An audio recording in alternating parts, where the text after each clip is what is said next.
정진상 영장 초읽기. 검찰은 이번 소환을 통해서 무엇을 확인하고 싶었던 걸까요? 검찰 안팎에선 증거가 충분하다라는 이야기도 오늘 보도되고 있습니다. 정진상 실장의 검찰 소환 조사 그리고 귀가 그 내용 함께 살펴보시죠. 뇌물수수 등 각종 혐의, 정치적 공동체, 관계, 이재명 대표에게 대장동 관련 보고 여부 14시간가량 집중조사를 마쳤습니다. 정진상 실장은 사실과 다르다며 적극 반박한 걸로 전해지고 있습니다. 검찰은 이번 주에 구속영장을 청구할 것으로 관측되고 있습니다.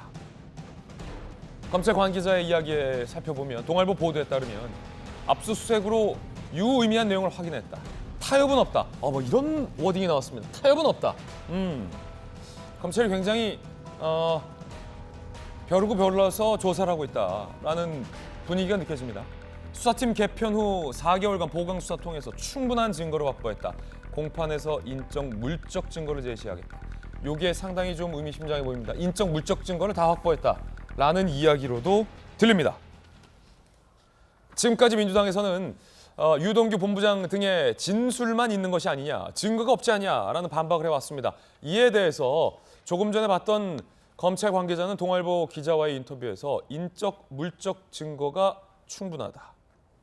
공판 과정에서, 재판 과정에서 제시할 거다라고까지 얘기를 한 겁니다. 판사 출신의 전주혜 의원님, 이 대목이 참 심상치 않아 보이는데 어찌 보면 소환은 형식적인 걸 수도 있고 구속영장을 치기 전에 소위 관건은 증거일지인데 압수수색 등을 통해서 충분히 확보했다라는 건 굉장한 자신감으로도 보이는데 진술만 있는 걸로 보입니까? 아니면 충분한 물적 증거까지 검찰이 확보한 걸로 보이십니까?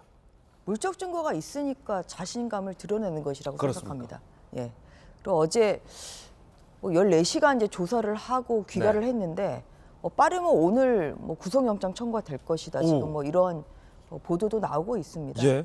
이제 그 여러 가지 혐의 중에서 1억 4천만 원 이제 뇌물 이제 받은 혐의도 있고요.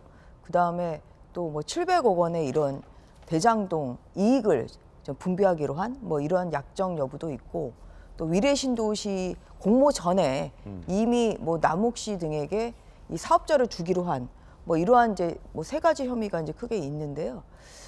제가 이제 지난주 방송 때도 좀 말씀을 드렸는데 뭐냐면 이게 요새는 형사소송법이 바뀌어가지고요.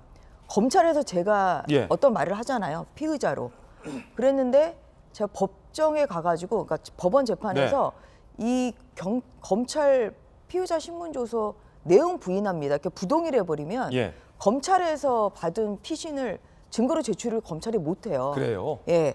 그렇기 때문에 이 충분한 물적 증거가 있더라도 이 검찰 단계에서 이걸 이제 들이대면서 이런 거를 보면은 이게 유죄가 맞지 않냐, 이게 당신이 범행한 거 아니냐 이렇게 물어봐 버리면 이러면 이제 여기에 대한 방어 전략 오히려 패를 드러내는 그런 것이 되기 때문에 그렇군요. 그렇기 때문에 요새는 그런 중요한 사건에서 특히 피의자가 부인하는 경우에는 이제 검찰이 스모킹 건을 쥐고 있는 거죠.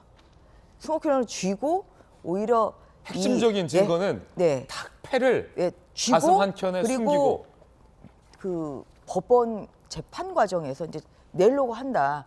이러니까 이제 물적 증거를 좀 보지 못한 상태에서 조사를 받는 입장에서는 별게 없다 이렇게 얘기를 할 수 있습니다만, 그렇군요. 근데 그게 아니다. 그래서 검찰의 자신감은 그거는 다 이유 있는 자신감이다. 저는 이제 그렇게 요새 보는 것이 합리적일 것 같아요. 판사 출신의 전주혜 의원님의 의견이었습니다. 정혁진 변호사님, 만약에 이제 클라이언트가 변호를 의뢰해서 검찰 소환 조사 갔다 왔는데 이게 별거 없더라. 그래서 딱 공판에 갔는데 예상치 못했던, 변호인 입장에서 예상치 못했던 스모킹 건이랄까요? 증거가 딱 나오면 그때는 어떻게 되는 겁니까? 그때는 일하기가 싫어지는 거죠. 변호사 입장에선 일하기가 싫어지고 네네. 내가 왜 이걸 변호를 하고 있나 막 그런 생각도 들어요. 왜냐하면 배신감을 느끼죠. 배신감을. 왜냐하면 클라이언트하고 그 피의자, 피고인하고 변호인하고 관계는 서로 비밀을 공유하는 관계예요. 정치적 공동체는 아니지만 법률적 공동체라고. 법률적 공동체. 그런데 피의자가 나를 변호인으로 선임해 놓고서 이야기를 그러시는 분들이 가끔 있는데 그럼 제가 할 말이 없어지는 거예요. 그러면서 이제 확 그 떨어지면서 아 이거 그냥 포기할까 뭐 그런 생각, 형식적으로 할까 일단 그런 생각이 드는데 제가 봤을 때 정진상 실장 같은 경우에는 쉽지 않을 것 같아요. 어떤 게요? 그 전반적인 구도가 왜냐하면 김용 씨 같은 경우에는 그 묵비권 계속 행사했다라고 제가 들었거든요. 근데 그럴 만해요. 김용 같은 경우에는 2015년 대장동 당시에 성남시 의원이었어요. 2010년부터 2018년까지. 그런데 정진상 실장 같은 경우에는 그때 무엇이었느냐? 정책실장이었거든요.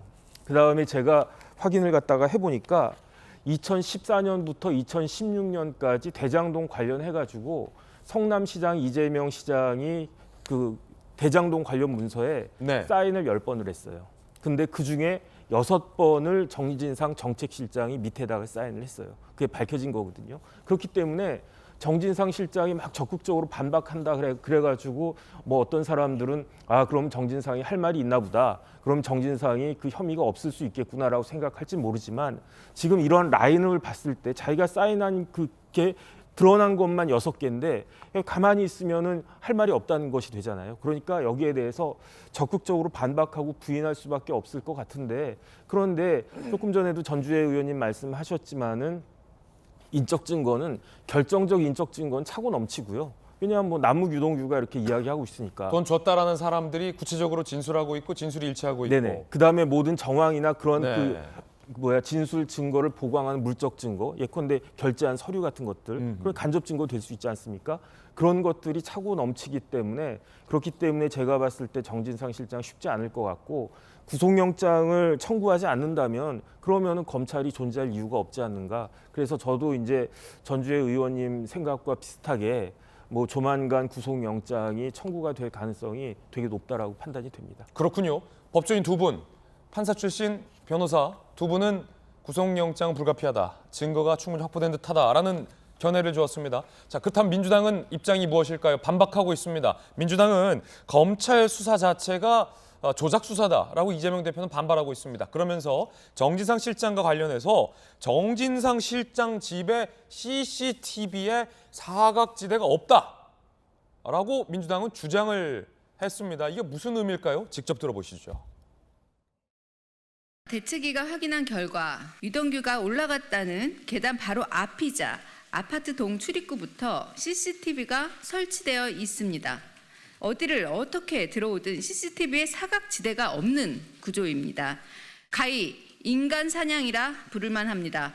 검찰 수사가 허술하기 짝이 없는 일방적 진술에 기초하고 있다는 반증입니다. 압수수색 영장을 작성하면서 CCTV와 관련된 실체적인 내용을 살펴보지 않고 급조된 영장이다. CCTV 사각지대 얘기를 합니다. 즉 민주당 의원들의 주장은 이 검찰 수사 내용 중에 CCTV의 사각지대에서 뭔가 돈 같은 게 전달된 게 아니냐라고 보고 있는데 민주당 의원들은 정진상 실장의 집에 CCTV 사각지대는 없다라고 지금 주장하고 있는 건데 전윤기 의원님이 구체적으로 어떤 내용입니까? 그러니까 유동규 씨의 증언에 대해서 지금 이 해당 내용들이 나온 건데요. 그러니까 유동규 씨가 돈을 전달하면서 내가 어떤 동선을 통해서 전달했다 이것을 얘기한 게 있습니다. 그러니까 네. 언론 보도에도 나왔는데 유동규 씨는 정진상 실장이나 김용 의원한테 그 돈을 전달할 때 나는 이 돈 전달하는 것에 증거를 남기지 않기 위해서 엘리베이터도 안 타고 계단을 통해서 집으로 올라갔고 거기서 돈을 전달했다 이렇게도 밝히고 있다고 언론 보도에 나왔거든요. 그러나 우리가 정진상 씨의 자택을 가보면 엘리베이터뿐만 아니고 그 계단을 올라가기 전에 출입구에도 CCTV가 있습니다. 그러니까 이런 측면들을 봤을 때 분명히 뭐 증거를 없애기 위해서 하나하나 끼워 맞추기 식으로 조여오고 있는데 해당 내용들이 앞뒤가 맞지 않다라고 하는 내용에서 저는 주장을 하고 있는 것이거든요. CCTV도 있고 거기에 다 찍혔을 거다 만약에. 그렇죠. 그러니까 증언에는 CCTV가 없고 그러니까 합리적인 의심이 들 수 있게끔 뒤로 돌아서 가서 뇌물을 전달했을 것처럼 보이는데 이게 실상을 까보면 실제로 계단을 올라갔다고 주장하는 곳에 그 계단 앞에는 CCTV가 존재한다는 거죠. CCTV가 있다. 그래서 앞뒤가 안 맞다 이런 예. 증언을 하고 있는 겁니다. 그렇군요. 자, 그러면 민주당의 반박에 대해서 검찰은 어떤 입장일까요? 검찰은 강하게 재반박하고 있습니다. 정진상 실장의 압수수색 영장 중에 2019년 정진상 실장이 3천만 원 수수, 유동규 본부장이 정진상 실장 자택에서 CCTV를 피해 계단을 이용해 5층까지 이동했다라는 대목이 있습니다. 그러자 민주당이 CCTV 사각지대는 없다. 그러니까 CCTV를 피할 수 없다라는 반박을 한 겁니다. 자, 그러자 서울중앙지검 관계자는 조선일보 기자와 인터뷰를 통해 현장 조사 통해 CCTV 위치 다 확인했다. 증거로 확인한 사실이다. 영장에 기재한 것이다. 라고 강한 재반박을 하고 있습니다. 검찰이 이미 다 CCTV는 확인했다라는 재반박입니다. 그러면 이 법정에서 결국에는 이 CCTV가 사각지대가 존재하느냐 존재하지 않느냐, 유동규 씨가 이야기했던 그 계단으로 올라가서 5층에서 돈을 전달했던 장소가 어딘지에 대해서 검찰은 이미 특정하고 있다라는 얘기로도 들립니다. 자, 그런데 민주당 내에서 중진 의원인 이상민 의원에 이어 조홍천 의원도 공개적으로 당 지도부 정진상 실장에 대해서 비호하는 것에 대해서 불만을 표시했습니다. 조홍천 의원입니다. 이재명 대표가 성남시장, 경기도지사 때 있던 일인데 당이 왜 나서냐?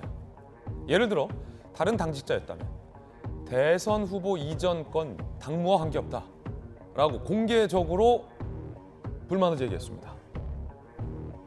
이상민 의원도 정진상 실장 건에 당 지도부가 왜 이렇게 나서는 건 오바다라는 취지의 비판을 한 적이 있었는데, 조홍천 의원도 성남시장, 경기도지사 때 일을 왜 당이 이렇게 하느냐, 당무와 관계없다라고 강한 반발을 하고 있습니다.